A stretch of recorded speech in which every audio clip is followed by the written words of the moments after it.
of a sudden, all that stuff washed away. I cried a lot. It began not on a stage, but in a silence, the kind that hangs between two people who once spoke the same language of hope, of harmony, of rebellion. Joan Baez was already the voice of the voiceless, a saintly figure of protest songs and candlelit marches.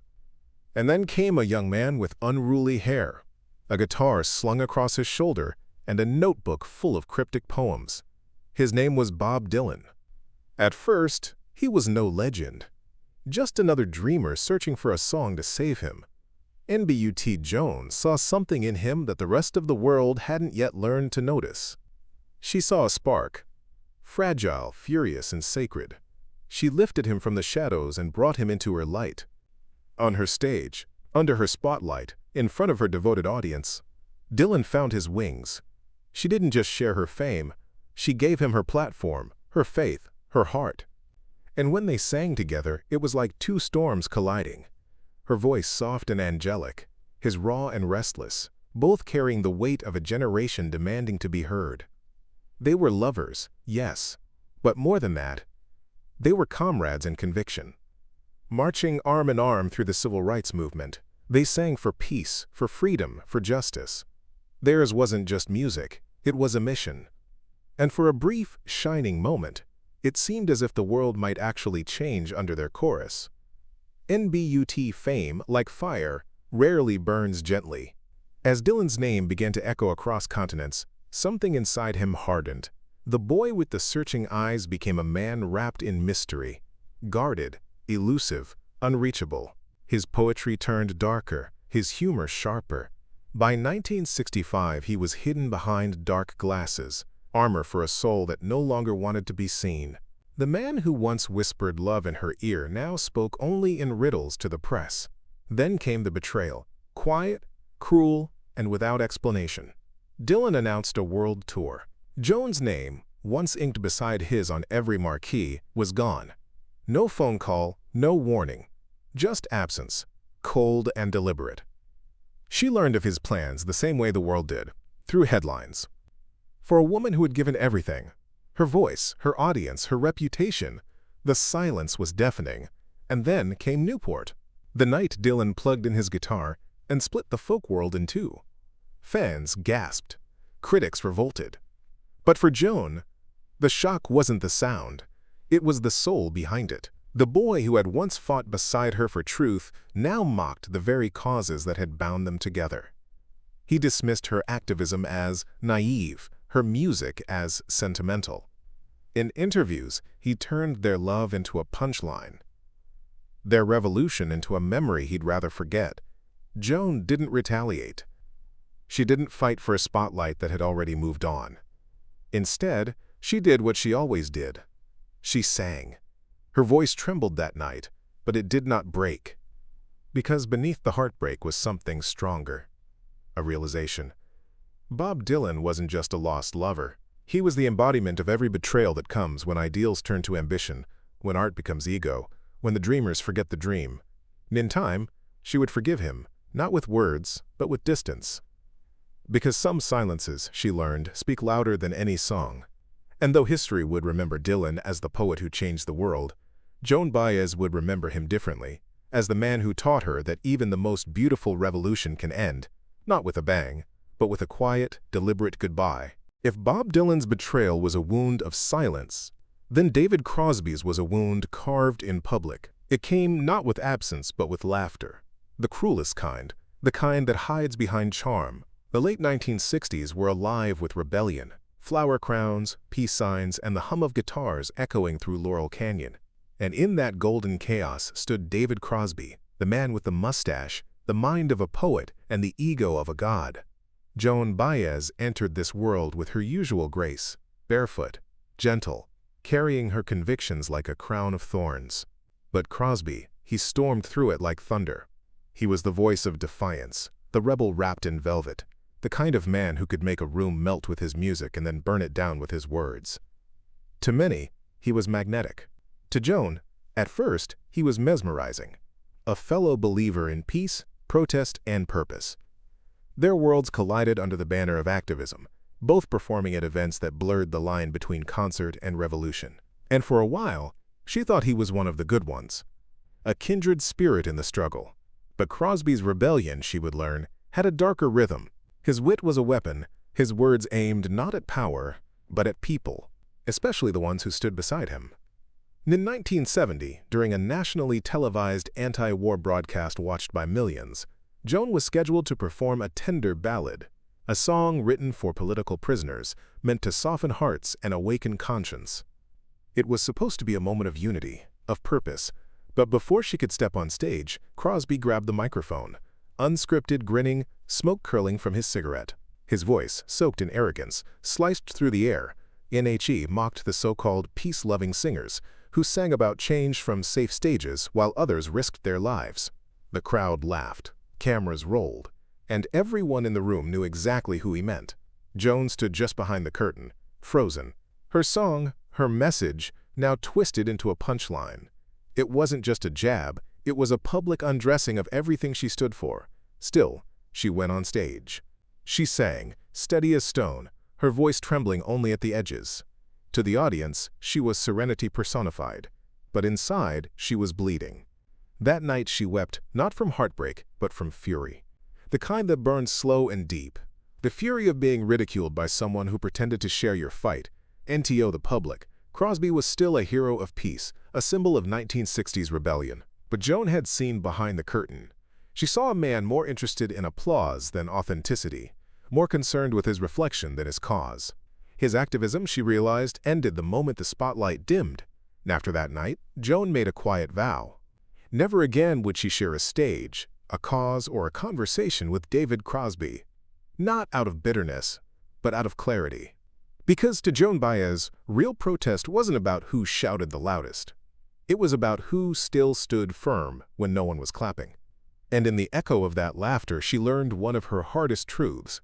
Sometimes, even in a movement built on peace, the sharpest knives come from those standing right beside you. If David Crosby's betrayal was a burn felt in public, Joni Mitchell's was a private storm, quiet, cold, and cruel in its intimacy. Unlike Crosby, Joni didn't shout her grievances from a stage. She whispered them into songs, each lyric a dagger wrapped in silk. And perhaps that's what made it hurt more. Because when Joan Baez trusted Joni, it wasn't as an ally in music, it was as a sister in spirit. In the late 1960s, the two women were kindred souls, their voices echoing through the canyons of California like twin hymns. They were the poets of heartbreak and hope, the twin muses of a movement that celebrated emotion as revolution. To the world, they were comrades. To each other, they were confidants, until art, envy, and ego turned harmony into heartbreak, and it began innocently. Joan was already a legend, the queen of folk, adored, respected, the moral compass of protest music. Joni was the rising star, delicate yet dangerous, her pen sharper than any sword. When they met, Joan embraced her like a younger sister, introducing her to stages, producers, and crowds that had once been closed to women entirely. Joni was grateful. At least, she seemed to be. In BUT, the industry loves a shift, and as the folk era began to wane, the press started calling Joni the new Joan Baez. Headlines comparing them filled newspapers, a younger voice for a new generation. Joan read them with a half smile, but inside, she felt the tremor. Fame, she knew, was fickle, and friendship rarely survived it. NTHE's first sign of trouble came during a recording session in 1971. Joan invited Joni to collaborate on a protest track, a haunting song about the Vietnam War. But Joni, now basking in her newfound autonomy, declined. Weeks later, she released her own song, eerily similar in tone and message, though its lyrics dripped with poetic irony that seemed aimed at someone specific. Fans called it genius. Joan called it betrayal. In interviews, Joni began to distance herself from the folk singer archetype, saying she didn't want to be another Baez, singing other people's causes. The words cut deep. Joan had opened doors for her, and now Joni was closing them with a smirk. The tension grew silently, masked by professionalism. Until one evening in 1975, at a private gathering in Laurel Canyon, everything cracked. Someone played one of Joan's old records. The room filled with that angelic, moral voice, the sound of an era. Joni, glass of wine in hand, reportedly chuckled and said, "It's lovely, but it sounds like Sunday school." The laughter that followed felt like knives to Joan's chest. NSHE didn't respond. She simply stood, thanked the host, and left into the cold California night. That was the last evening they were ever seen in the same room. Years later, when asked about their friendship, Joan chose her words with care. "Joni," she said softly, "is a remarkable artist. But some people paint with truth, others paint with vanity. You just have to know which is which." Their feud never made headlines. It wasn't loud. It was silent, like a song that fades before the final note. Yet for Joan, it was one of the deepest betrayals of her life. Because she hadn't lost a rival, she'd lost a reflection of herself. By the late 1970s, Joan Baez had lived through the chaos of fame, politics, and heartbreak. But nothing prepared her for the kind of betrayal that doesn't scream, it whispers. It came not from a lover, not from a rival, but from a man she had admired for his craft and intellect, Paul Simon. When she first entered the studio with him in 1978, Baez believed it would be a creative exchange between equals. She respected his lyricism, his meticulous phrasing, his quiet genius that had shaped Simon and Garfunkel into cultural icons. For Joan, this was not about fame. It was about art. Two minds blending honesty and melody. Yet what awaited her was not harmony, but humiliation wrapped in professionalism. From the moment she arrived, the energy in the room felt wrong. Simon was polite, even charming in his clipped way, but his tone carried a condescension Baez had learned to recognize, the kind men used when they saw women as guests in their kingdom. He interrupted her suggestions, corrected her phrasing, and when she tried to share a new lyric, he frowned and said, "Maybe keep it simpler, Joan. People want clarity." NTHAT, single word, simpler, echoed in her chest, like a dismissal of everything she'd ever fought for. Joan had built her life on complexity, on using her voice to challenge power, not comfort it. But here in this expensive studio filled with polished egos and sterile smiles, she felt reduced to an ornament, a name to lend credibility, not creativity. NTHE breaking point came when she sang a new song, a haunting piece drawn from her own loneliness, written after years of watching her relationships dissolve under fame's unforgiving glare. She sang it with quiet conviction, her voice trembling but true. When she finished, the room was silent. Then Simon leaned back in his chair and said, almost casually, "It's nice, but maybe you could rework the lyrics. Make it less personal." Less personal. The words cut deeper than he could have imagined. For Baez, art was personal. It was the only place left where truth had no cost. To erase that was to erase herself. She nodded politely, masking the ache, but something inside her fractured. When the session ended, she walked out alone, leaving her sheet music behind. In her diary that night, she wrote 6 simple words. "Paul Simon made me feel invisible." It wasn't anger she felt. It was a kind of spiritual numbness. After years of surviving betrayal, activism, and public judgment, she'd discovered that the worst kind of cruelty wasn't loud or public. It was the quiet dismissal of one's humanity in a room full of supposed equals. Then from that day forward, Joan Baez never worked with Paul Simon again. The collaboration had ended, but the silence it left behind spoke louder than any song ever could. Before fame grew cold, and before studio walls turned her voice into background noise, Joan Baez faced a very different kind of wound, one carved not by jealousy or pride, but by the hypocrisy of those who claimed to fight for justice. Among them stood Jerry Rubin, the radical activist, counterculture icon, and self-proclaimed voice of rebellion. But to Joan, he would become the embodiment of everything she feared activism could become: performance without compassion. It was 1969, the height of chaos and conviction. America was on fire. Protests, draft cards, and broken promises filled the air. Joan Baez was a beacon of peace amid the roar, singing not just to crowds but for them, her voice a thread of calm through the madness. Reuben, on the other hand, thrived in the noise. With his wild hair, defiant speeches, and hunger for headlines, he turned protest into theater. The media adored him. Crowds worshipped him. But Joan saw through the act. And soon, so did he. They first met backstage at a massive anti-war rally in San Francisco. Joan had been invited to sing, Reuben, to ignite the crowd. He greeted her with a grin that felt like a challenge. "You sing peace," he said, "but peace doesn't scare the system." She smiled softly.